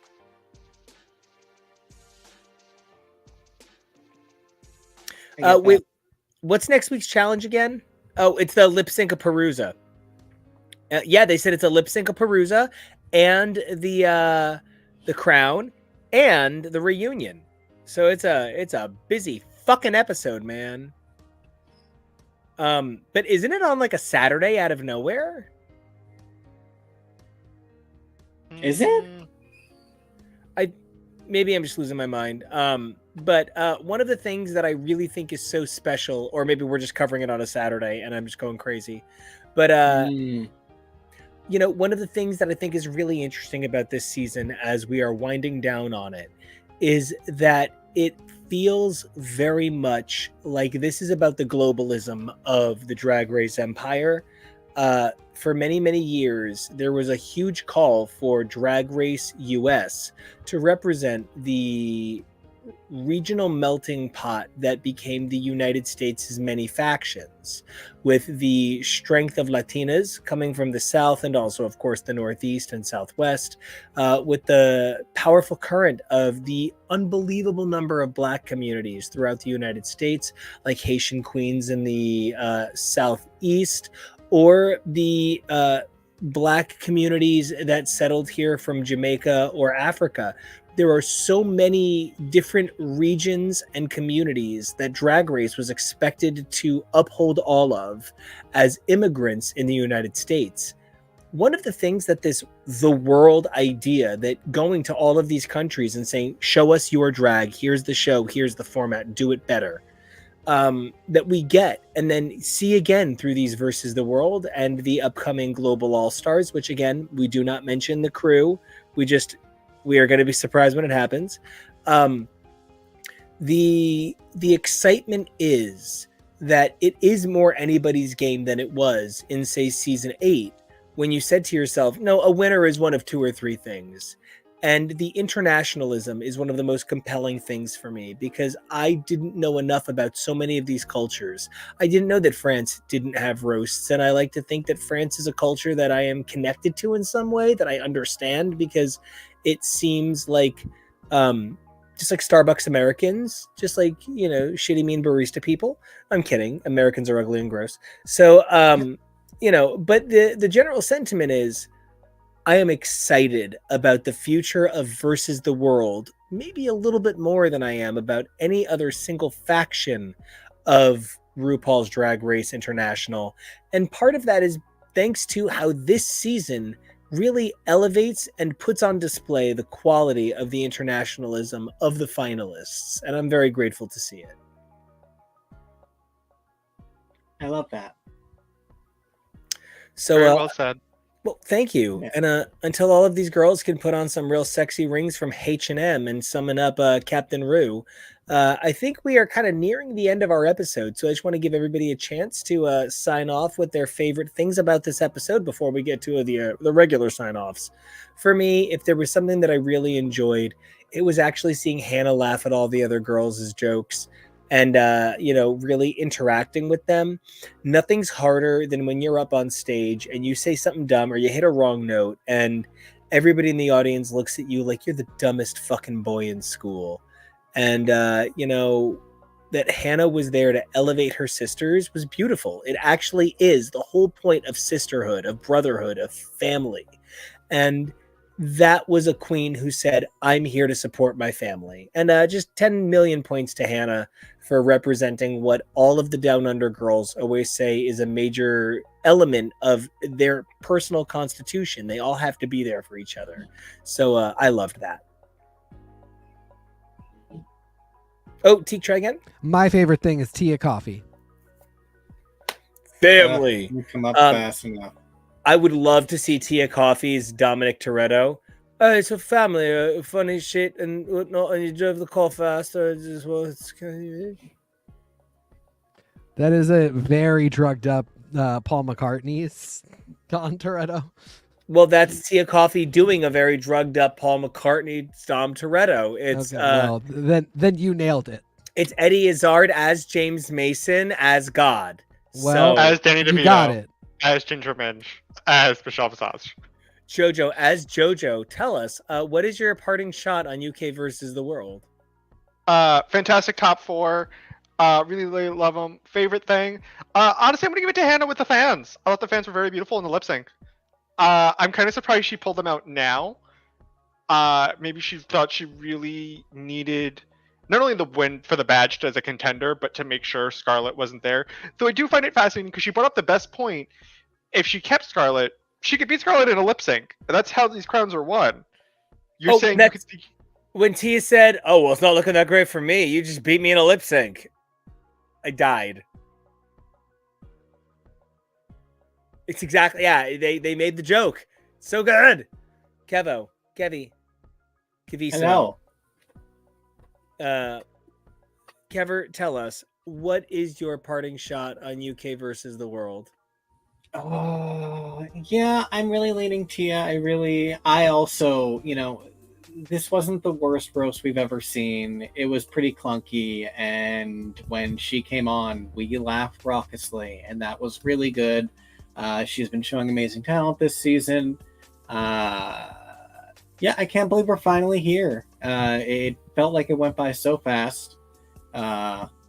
But at least we have about another month left of season 16 with these girls and figuring out what comes next for them. So that's going to be exciting. Well, one of the things that I love is that we finally know what's next for us after a sort of tumultuous lack of content as a result of the very necessary writers and actors strikes in the last couple of months.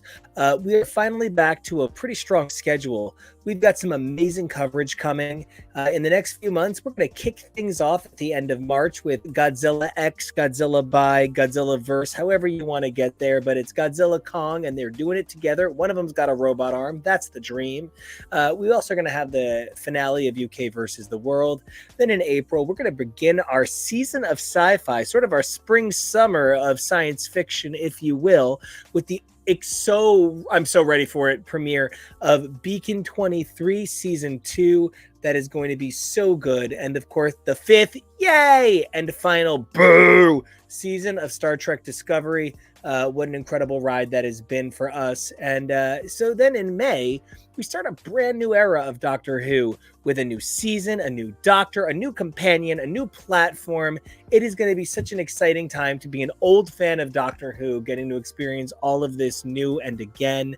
So then in June, we actually have our latest entry in the Star Wars universe, which is The Acolyte. Evidently, none of us know anything, but I know that I am so goddamn excited I could pee my Star Wars pants. It is the Force all the way in my heart for this one. I can't wait. And then in between, we have a whole lot of other things as well. We really have the finale of this season of RuPaul's Drag Race, season 16. Of course, like I've said, I'm a Saphira boy all the way, though every queen on that stage is beautiful and incredible. Perhaps my number one of the season, we have Sonic the Hedgehog limited season Knuckles. That is a big thing for me, big fan, can't wait. Really couldn't be more excited. I've already done a suite of compositions. Oh my God, the Eurovision finale! Eurovision 2024, what an incredible time to be alive. And of course, we have this year's sole cinematic entry in the Marvel Cinematic Universe, Deadpool and Wolverine, which is really just a love story about me and myself. That's on top of all of our regular coverage with a wide range of stuff like our comics material going on with Avengers, Daredevil, X-Men, and more, as well as what other kind of crazy stuff we cook up along the way, like the unbelievable Deadpool and Spider-Man mangas that we've had an opportunity or are going to take a look at. Really excited. Don't forget to make sure to like, subscribe, and comment along the way so we can hear your amazing opinions on the stuff that we love to cover and bring your way. Because 2024 is going to be an amazing year, and if 2023 taught us anything, we're going to have a lot to say, and we can't wait to say it all with you, to you, and hear what you guys have to say back. And until then, producer Kevo, can you tell me the thing you're most excited about, or your queen to win the season 16, or both, and where everybody can find you? And then everybody up the list. My season 16 queen. Yeah, I said earlier, there's the trio that I think is most likely, but I'm rooting for Saphira. My things that I'm most excited about for this season are probably seeing where Discovery lands and seeing where Doctor Who takes off. This is a very exciting era for two diamond level science fiction franchises, and it's going to be a very interesting summer. You can find me on the socials at Kev O'Reilly. That's KEVOREALLY. Who's next? We're just gonna go up. Oh, let's just go up. Let's just rise up this. Let's rise up this pole. Oh, Jonah, where can everyone find you? That's me. I think I'm ultimately Team Saphira, but secretly also rooting for Plane and Nymphia. How can you not, man? They're just all such incredibly talented queens. Jojo, unless you got something you want to pimp out for this summer from the board, which, I mean, how could you not want to pimp every single thing? Like the unaforementioned Agatha, the incredibly exciting Cats drag musical coming to New York City, or the now pushed off Born Again. What a bummer. Jojo, something you're looking forward to, or where we can find you? I am very much looking forward to. I'll give it to Knuckles. I really like what Paramount's doing with the Sonic verse. So I'm really, really excited. I didn't realize it was episodes at first. So that's really exciting that they're doing it TV format. So we'll see how that turns out. 6-episode whole season drop one day. Good for them. Lucky us. Yep. So really excited. Looking forward to that. And if you want to find me, follow me, you can find me anywhere on socials at Peak Jonah. That's PEAK. I'll be happy with whoever wins. I think they're all cool. Pageant answer. It'll be yeah. Everybody's a winner. Yeah, I mean, because most of the people I was like really rooting for as like kind of underdogs, or like maybe they won't get it, are all gone now. I mean, like Saphira, like I said, mathematically, I can't justify how Saphira wouldn't win, and I'm stoked about that. So, but in a world where Dawn could win, I think that would be super cool. We aren't in that world. Right now, I need to get back with my best friend, Zora. So I'm most excited for Discovery. That ship makes me cry like a little baby, and hopefully she will sing me another song this episode. Hopefully they will retcon the insane idea that she was just abandoned for 1,000 years. Webisodes are just fun. The producers were like, no, this is totally canon. This happened. Producers say the funniest things. They truly do. We shouldn't let them out of the house. But we don't leave the house. I am stoked for Discovery. I love this crew. I love Zora. And consequently, I'm also really excited for Section 31, although I'm so nervous to discover when Giorgio went back to, because I really want it to be present day, and I suspect it will not be. And anyway, it's Discovery all the way. I can't wait. Everything else is going to be great. But right now, I just need to chat with my friend Zora for a little bit. Mr. Action, what do you got? Wait, did you say where we can find you? No, don't look for me. I can't be found. It's Okay. TK Elemental. Well, you can find me inevitably trying to hover around him or the guys below him, of course. One of the things that I love so much about this show is the opportunity it gives me to talk about the things I love, like Saphira or Knuckles or Deadpool and Wolverine. Just so many things to be excited about in our future on this channel. As for me, you can check me out doing my music thing at Nico Action Music here on YouTube, or Nico Action over on SoundCloud. I'm going to figure out how to get that all lined up in one place. And just Nico Action, and NICOACTION if you want to check me out everywhere else on the internet. And I've already said, don't forget to comment, like, and subscribe. That's a trio that we would really appreciate if you do. But there's 3 things that we kind of need you to do, and it's, because we want to see you guys be amazing every day. Number 1, stay safe. It's a spooky world. Number 2, be brave. It's pretty easy to remember. BB, 2 letters, right? Just be brave.